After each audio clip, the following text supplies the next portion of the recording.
So hello guys, welcome back to the channel. तो आज हम एक्सप्लेन करेंगे 2004 में रिलीज हुई मूवी पीएस को। मूवी स्टार्ट होते ही हम देखते हैं हमारी मूवी की मेन कैरेक्टर लुइस को। लुइस एक 39 इयर्स ओल्ड ब्यूटीफुल वुमेन है जो कि कोलंबिया यूनिवर्सिटी ऑफ आर्ट्स के एडमिशन ऑफिस में काम करती है। अगले सीन में हम लुइस को उसके एक्स हस्बैंड पीटर के साथ देखते हैं। दरअसल काफी साल पहले उन दोनों का डाइवोर्स हो चुका है, लेकिन वो अभी भी एक दूसरे के काफी अच्छे दोस्त हैं। अगले दिन ऑफिस में बोर होने के बाद लुइस अपनी दोस्त मिसी को फोन करती है। मिसी लुइस को बताती है कि उसका रिच हस्बैंड मार्क्यूस उसे इग्नोर करने लगा है और अब वो किसी और के साथ एक सीक्रेट अफेयर चलाने के बारे में सोच रही है। वो साथ ही लुइस से ये भी कहती है कि मैं तुम्हारी तरह नहीं हूँ। ये सुनने के बाद लुइस काफी अकेलापन महसूस करने लगती है। तभी उसे ऑफिस में एक एडमिशन लेटर मिलता है जिसके ऊपर लिखा था एप्सकोड। दरअसल लुइस हाई स्कूल में एक लड़के को बहुत पसंद करती थी और उसका नाम भी एप्सकोड था, लेकिन 20 साल पहले एक एक्सीडेंट में उसकी मौत हो गई। अब लुइस उस लेटर को ओपन करने के बाद उस लड़के एप्सकोड को फोन करती है और उसे कहती है कि मैं कोलंबिया आर्ट्स यूनिवर्सिटी के एडमिशन ऑफिस से बात कर रही हूँ। साथ ही वो एप्सकोड से ये भी पूछती है क्या तुम अपने लेटर में अपनी स्लाइड्स डालना भूल गए थे। एप्सकोड के हाँ कहने पर लुइस उसे कहती है कि मंडे को मैं तुम्हारा इंटरव्यू लेने वाली हूँ, तो तुम अपनी स्लाइड्स को भी अपने साथ ले आना। दरअसल ये इंटरव्यू तो एक बहाना है, असल में तो लुइस एप्सकोड से मिलना चाहती थी। इन सब के बाद लुइस अपनी मॉम से मिलने उनके घर चली जाती है, जहाँ पर वो स्कूल वाले एप्सकोड के दिए हुए गिफ्ट्स को देखती है। यहाँ पर लुइस अपने भाई सैमी से भी मिलती है, लेकिन वो अपने भाई को बिल्कुल भी पसंद नहीं करती थी। अब मंडे को लुइस ऑफिस में एप्सकोड के आने का वेट कर रही थी, लेकिन स्कॉट वहाँ आने में थोड़ा लेट हो जाता है। इन बीच लुइस अपनी दोस्त मिसी को फोन करती है और उससे स्कूल वाले स्कॉट की हैंडराइटिंग के बारे में पूछती है। हम आपको बता दें कि स्कॉट के मरने से पहले लुइस की बेस्ट फ्रेंड मिसी ने स्कॉट को लुइस से छीन लिया था। अब थोड़े टाइम बाद एप्सकोड लुइस के ऑफिस में आ पहुंचता है। यहाँ पर लुइस उसे देखते ही काफी हैरान हो जाती है, क्योंकि वो दिखने में और उसके बात करने का तरीका बिल्कुल पुराने स्कॉट जैसा ही था। इंटरव्यू खत्म होने के बाद लुइस स्कॉट से कहती है कि चलो हम कहीं बाहर चलते हैं, जहाँ पर मैं तुम्हें यूनिवर्सिटी के बाकी के रूल्स को भी समझा दूंगी। स्कॉट के एग्री करने के बाद लुइस स्कॉट को लेकर अपने घर चली जाती है। यहाँ पर स्कॉट लुइस से कहता है कि मैं तुम्हारी पेंटिंग बनाना चाहता हूँ, और साथ ही वो लुइस को टच करने लगता है।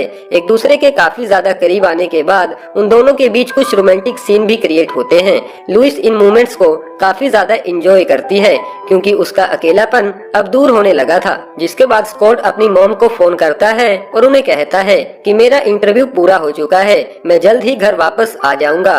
लुइस स्कॉट से कहती है कि मुझे प्रॉमिस करो कि तुम कल रात मुझसे फिर से मिलोगे। जिसके बाद स्कॉट शावर लेने चला जाता है और लुइस वापस अपने ऑफिस में चली जाती है। यहाँ पर हम देखते हैं कि लुइस अब काफी खुश है, जिससे मिसी को भी लुइस पर शक होने लगता है कि शायद लुइस किसी लड़के को डेट कर रही है। अब शाम को लुइस और पीटर एक साथ समय बिताने लगते हैं। यहाँ पर पीटर ड्रिंक के नशे में लुइस को बताता है कि उसे एक बीमारी है, हफ्स की बीमारी, जिसे दूर करने के लिए वो अलग अलग लड़कियों के करीब आता है, और ये सब वो तब से करता आ रहा है जब से उन दोनों की शादी हुई थी। ये सुनने के बाद लुइस काफी ज्यादा सैड हो जाती है और पीटर को अपने घर से बाहर भी निकाल देती है। अब अगली शाम स्कॉट लुइस से मिलने उसके घर आता है, जहाँ पर वो देखता है कि लुइस काफी सैड थी। स्कॉट के पूछने पर लुइस उसे अपने और अपने एक्स हस्बैंड के बारे में बताती है, तो स्कॉट लुइस से कहता है कि पीटर तुमसे झूठ बोल रहा है, क्योंकि उसे पता चल गया होगा कि तुम किसी और लड़के को डेट कर रही हो, और अब वो तुम्हें वापस अपने पास लाना चाहता है। इन सब के बाद वो दोनों डिनर के लिए एक रेस्टोरेंट में चले जाते हैं, जहाँ से वापस घर आने के बाद लुइस स्कॉट को अपने स्कूल वाले बॉयफ्रेंड के बारे में बताती है, लेकिन वो यहाँ पर स्कॉट को अपने बॉयफ्रेंड का नाम नहीं बताती। जिसके बाद फिर से उन दोनों के बीच एक रोमांटिक सीन क्रिएट होता है, और अगली सुबह जैसे ही लुइस नींद से जागती है तो वो देखती है कि एप्सकोड वहाँ से जा चुका था। जिसके बाद लुइस अपनी मॉम के पास उनके घर चली जाती है और उन्हें बताती है कि पीटर ने मुझे धोखा दिया है। लुइस इसके बारे में अपने भाई सैमी से भी बात करती है, क्योंकि वो पीटर का काफी अच्छा दोस्त है। लेकिन यहाँ पर सैमी लुइस से कहता है कि मैं इन सब में तुम्हारी मदद नहीं कर सकता, तुम्हें खुद ही इस मैटर को हैंडल करना होगा। जिसके बाद लुइस उस होटल रूम में चली जाती है जहाँ पर मिसी रुकी हुई थी। यहाँ पर मिसी लुइस से कहती है कि तुमने मुझे उसके बारे में क्यों नहीं बताया, मेरा मतलब एप्सकोड के बारे में। लुइस कहती है हाँ लेकिन वो एप्सकोड नहीं है।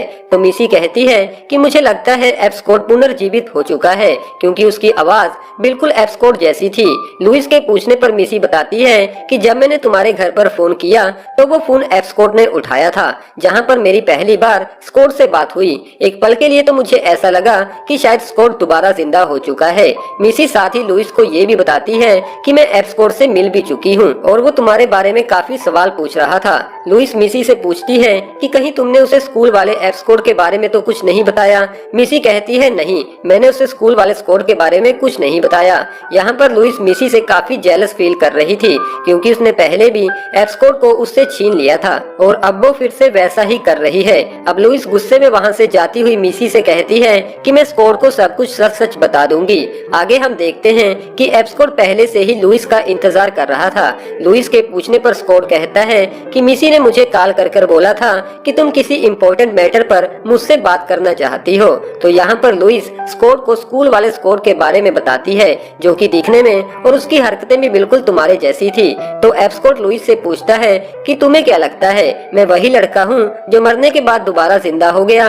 तो यहाँ पर लुइस एप्सकोड पर काफी ज्यादा गुस्सा हो जाती है, जिसके बाद एप्सकोड वहाँ से चला जाता है। वापस घर आने के बाद लुइस देखती है कि पीटर घर पर उसका इंतजार कर रहा था। यहाँ पर पीटर लुइस को बताता है कि मैंने उस दिन जो कुछ भी बोला था वो सब कुछ झूठ बोला था ताकि मैं तुम्हें अपने पास ला सकूं। अगली सुबह स्कॉट लुइस के घर आता है जहाँ पर वो पीटर को देखता है और लुइस पर गुस्सा होने लगता है। पीटर को कुछ समझ नहीं आ रहा था तो लुइस पीटर को वहाँ से जाने के लिए बोलती है, जिसके बाद स्कॉट लुइस से कहता है कि मैं तो तुम्हारी वजह से पूरी रात सो नहीं पाया और तुम यहाँ पर आराम से अपने एक्स हस्बैंड के साथ एंजॉय कर रही हो। तो लुइस उसे कहती है कि कल रात हमारे बीच कुछ नहीं हुआ, जिसके बाद एप्सकोड कहता है अच्छा तो तुम मेरे साथ ब्रेकअप करना चाहती हो और सच तो ये है कि तुम मुझे नहीं बल्कि मुझ में दिखने वाली तुम्हारे उस पुराने बॉयफ्रेंड की शैडो से प्यार करती हो और मेरा नाम एप्सकोड नहीं बल्कि फ्रांसिस स्कॉट है, लेकिन सभी लोग मुझे एप्सकोड बुलाते हैं। एक बात और, कल रात तुमसे परेशान होकर मैं मिसी के पास चला गया था।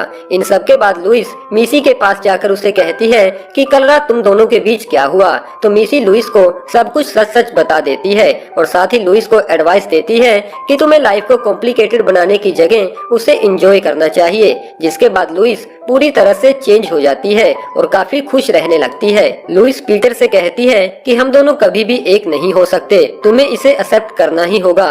जिसके बाद लुइस एप्सकोड को उसका ज्वाइनिंग लेटर देती है और उसे कहती है कि यूनिवर्सिटी ने तुम्हारे काम को देखते हुए तुम्हें दिया है। जिसके बाद आखिर में वो दोनों एक दूसरे को किस भी करते हैं और अपने रिलेशनशिप को कंटिन्यू रखते हैं, जहाँ पर हमारी ये मूवी खत्म हो जाती है। वेल दोस्तों, कैसी लगी आपको ये वाली मूवी? कमेंट बॉक्स द्वारा हमें अपना कीमती सुझाव जरूर दीजिएगा और अभी तक वीडियो को लाइक न किया हो तो वीडियो को एक लाइक जरूर कर दें। और हाँ दोस्तों, आने वाली मूवीज के अपडेट्स के लिए आप हमारे चैनल को भी सब्सक्राइब कर लें, लेकिन साथ में बेल आइकन को दबाना ना भूलिएगा, जिससे कि आपको रेगुलर अपडेट्स मिलते रहेंगे। Thank you.